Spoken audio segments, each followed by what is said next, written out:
হে everyone, কেমন আছো তোমরা সবাই? আমি কিন্তু বেশ ভালো আছি। আজ আরও একটি নতুন ভিডিও তোমাদের সঙ্গে শেয়ার করব। আমি যাচ্ছিলাম একটা ইনভিটেশনে, সেটা হচ্ছে একটি স্বাদের অনুষ্ঠান ছিল। তো দুপুরবেলা করে বেরোবো, যেহেতু স্বাদের অনুষ্ঠান দুপুরবেলা করেই হয়, তার জন্য কিন্তু আমি একটার মধ্যে স্নান করে নিয়েছিলাম আর এদিকে বাবুকেও রেডি করে দিয়েছি। এখন শুধু আমার রেডি হওয়ার পালা। আর এদিকে তার মধ্যে জামা কাপড় ছিল কিছু, ভাবছিলাম মেলে দিয়ে একবারে বেরোবো, কিন্তু এদিকে মেঘের অবস্থা যে এত খারাপ, 5 মিনিট অন্তর অন্তর বৃষ্টি আসছে। এটা শীতকাল, বর্ষাকাল না কী কাল আমি জানি না। বর্ষাকালের মতনই একদম 5 মিনিট অন্তর অন্তর পুরো বৃষ্টি হয়ে যাচ্ছে। আর মেঘের অবস্থা এদিকে ভীষণই খারাপ। আমি জামা কাপড়গুলো কেন যে মেলছিলাম আমি জানি না, এক্ষুনি দৌড়াতে হবে কি না। তার মধ্যে দেখো আমার এদিকে অ্যাডেনিয়াম গাছটাতে কড়ি ফুটেছে, দেখে কিন্তু মনটা একদমই ভালো হয়ে গেল। আর এই গাছের তো একদমই যত্নই করি না আমি, তারপরেও কত সুন্দর হয়েছে গাছটা। যাই হোক, তোমাদের সঙ্গে আরও একটি গাছ আমার শেয়ার করার ছিল, সেটা হচ্ছে আমার ব্যালকনিতে একটা বুগনভেলিয়া গাছ ছিল। তো সেই গাছেও আমি খুব একটা যত্ন নিতে পারি না, মোটামুটি শুধু জলটাই দিই। আর এদিকে দুপুরবেলা একদম গাছের পাতাগুলো নেতিয়ে পড়েছিল, জল সকালে দেওয়া হয়নি আজ সেই জন্যে। এদিকে কিন্তু আমি পুরোপুরি রেডি হয়ে গেছি আর এখনই কিন্তু বেরোবো। তার মধ্যে একটা কথা না বললেই নয়, সেটা হচ্ছে আমি যে শাড়িটা পরেছি এটা হচ্ছে আমার শাশুড়ি মায়ের শাড়ি। এটা অনেকেই পছন্দ করো শাড়িটা, আমাকে অনেকেই জিজ্ঞাসা করেছো কোথা থেকে নিয়েছি, কি প্রাইস, আমি সেটা নিজেও জানি না। এটা আমার শাশুড়ি মায়ের শাড়ি। তো শাড়িটা আজকে যখন পরেছিলাম ওনার কথা আমার খুবই মনে পড়ছিল। আর আমরা যখনই কোথাও বেরোতাম না, মামনি আমাদেরকে গুছিয়ে নিয়ে সবটা চারিদিকে ম্যানেজ করে আমাদেরকে বকাঝকা দিয়ে তাড়াতাড়ি করে বার করতো, সেটাই মনে পড়ছিল মামনির কথা। তো যাই হোক, এদিকে কিন্তু আমরা চলে এসেছি বাইরে। আর আমরা স্কুটি করে যাব তিনজন, আমরা যেখানে যাই আমরা এভাবে তিনজন ঠেসে ঠুসে একটা ছোট্ট স্কুটিতেই করে বেরিয়ে যাই, যখন কাছে কাছে কোথাও যাই সেটার কথা বলছি আর কি। বলতে বলতে কিন্তু আমরা চলেও আসলাম। আর যার স্বাদে এসেছি সম্পর্কে সে কিন্তু আমার কাকি হয় আর আমার ননদের বান্ধবী হয়, তো সম্পর্ক দুদিক থেকেই হয়। তো আমরা কিন্তু দেখলাম যে অলরেডি কাকি খেতে বসে গেছে, স্বাদের অনুষ্ঠান কিন্তু অনেকক্ষণ আগেই হয়ে গেছিলো আর আমরা কিন্তু লেট করে ফেলেছি। তো যাই হোক, বেশি দেরি করবো না, আমরাও কিন্তু এইদিকে খেতে বসে পড়বো।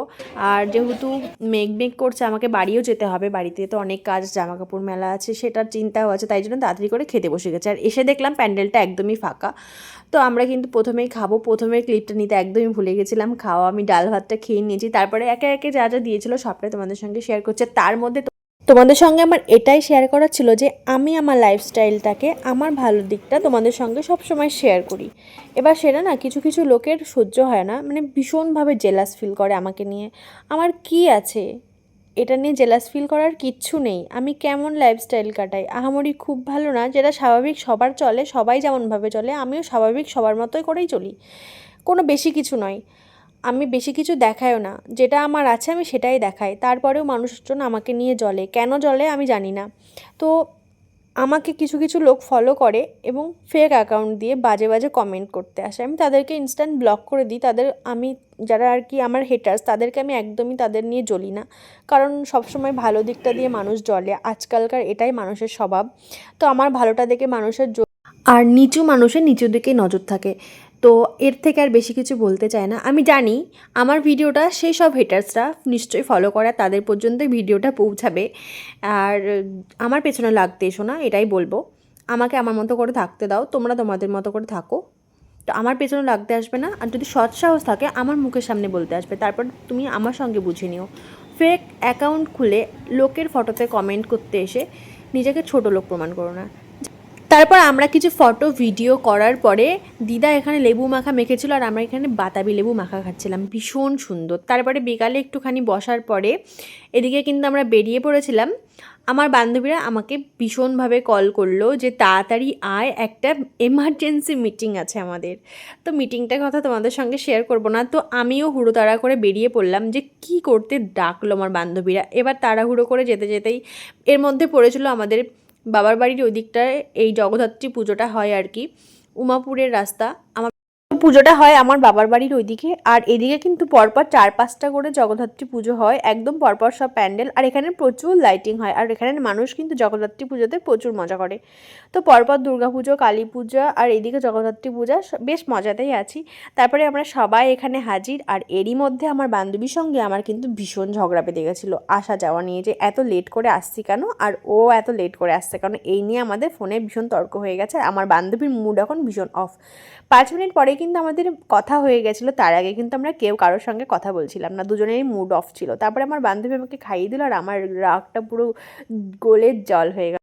বন্ধু বান্ধবীদের মধ্যে যদি ঝগড়া ঝামেলা না হলো তাহলে সেটা কিসের বন্ধু বান্ধবী আমি জানি না। আমাদের মধ্যে এই বছরে 1 2 বার 3 বার এরকম ঝগড়া হয়েই যায়, তার মধ্যে আবার কথাও হয়ে যায়, কেউ কারোর সঙ্গে কথা না বলে থাকতে পারি না আমরা আর কি। তারপরে কি বলবো, আমরা কিন্তু বেশিক্ষণের জন্য এসেছিলাম না, ওই আধা ঘন্টার জন্য এসেছিলাম, কথা হয়ে গেছে, ব্যাস বেরিয়ে যাচ্ছি এখন। আর আমাদের না মানে বাড়িতে বসে থাকতে একদমই কারো ভালো লাগে না। আরও কিছুক্ষণ থাকতে পারতাম, যেহেতু বাবুকে বাড়ি রেখে এসেছি বোনের কাছে, ওই জন্য আমাকে কিন্তু এক্ষুনি বেরিয়ে যেতে হবে। ওরা হয়তো আরও 10 মিনিট বসবে ওখানে, কিন্তু আমি একটু আগে আগেই বেরিয়ে পড়েছি আজ, আমাকে একটু তাড়াহুড়োর মধ্যে বেরোতে হলো।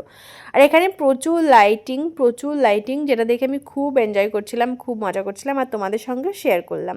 তোমরা এই জগদ্ধাত্রী পুজো উমাপুরের কে কে দেখেছো আর কেমন লেগেছে তোমাদের অবশ্যই জানিও।